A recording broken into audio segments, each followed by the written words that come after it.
Good evening, everyone. I remain engineer or builder Ayuba Dangana Fine. Previously, we have discussed, I've bring to our notice the causes of, building collapse in Nigeria, particularly in our major cities today. And today, I want to talk about the incessant, fire outbreaks in buildings in Abuja. Recently, we have experienced so many fire outbreaks. Fire outbreaks can be as a result of so many factors. Number one, we have faulty electrical wiring.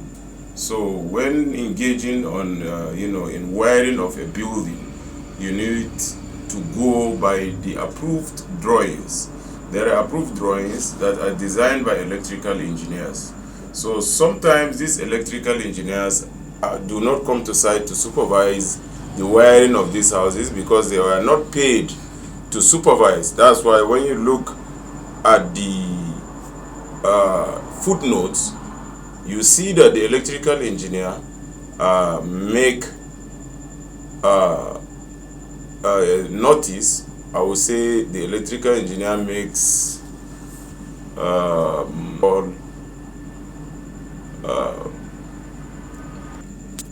we call it caveat.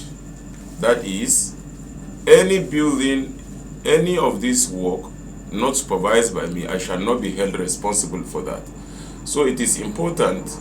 It is not expensive. It is cheaper. Call the electrical engineer to come time to time, supervise those technicians or those electricians that we call, technicians that have the basic practical knowledge while executing this project. The main electrical engineer that designed this electrical drawing should come time to time to superintend that electrical work. It is very important because some of these fire outbreaks are a result of faulty wiring.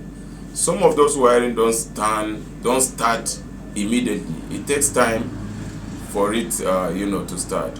We have heating equipment that requires 4 mm cable, but the electrician on ground can tell you, oh, use 2.5, it can still work.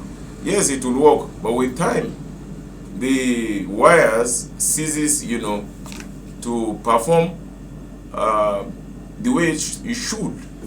Because when you use 2.5 mm for where 4 mm wires are supposed to be used, with time, the wires get weak, and you keep on using them until they get faulty.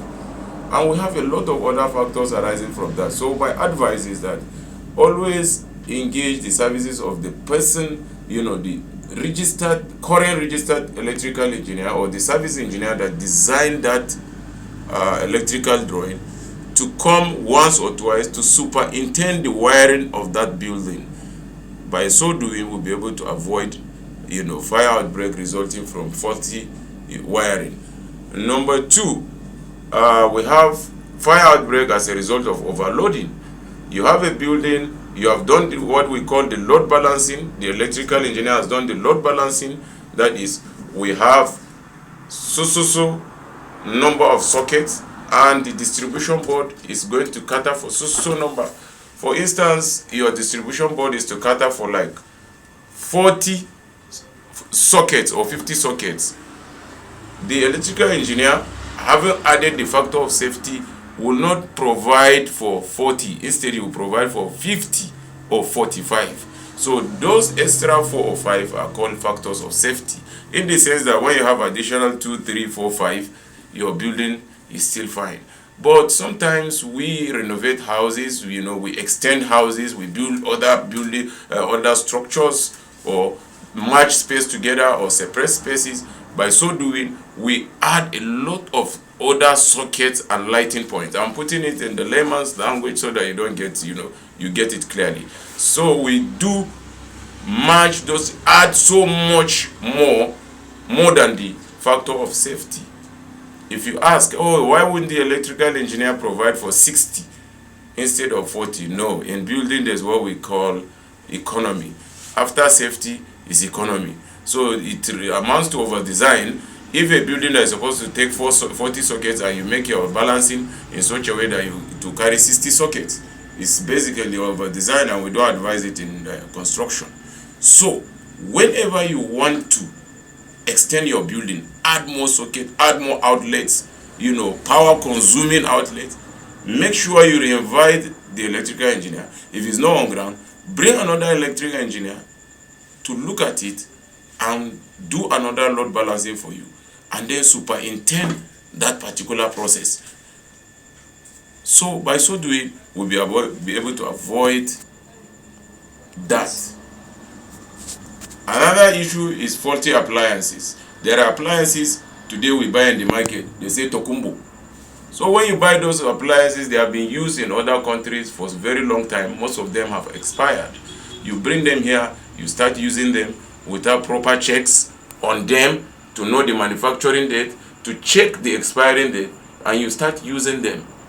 They remove it there from their houses because they know what it means, the dangers of using an expired electrical appliances. So when you buy a used electrical appliances, always ensure to check the manufacturing date, the expiring date. You can go on your phone, check the instrument or equipment. There is a manufacturing number on it, and you check the name of the product. There are manufacturing number, there are electrical numbers, international numbers, just like the way you have ISBN on textbooks. Is an international numbering system. So every electrical appliance have international numbering system. Go to the website, put those numbers, it will show the manufacturer and the expiring date. So I'm not saying all used electrical appliances are faulty or have expired. No, you check them to know. Even any manufacturer must add factor of safety. If that equipment appliance is expiring in 2025, you can still use it to 2027. The extra 2 years is the factor of safety.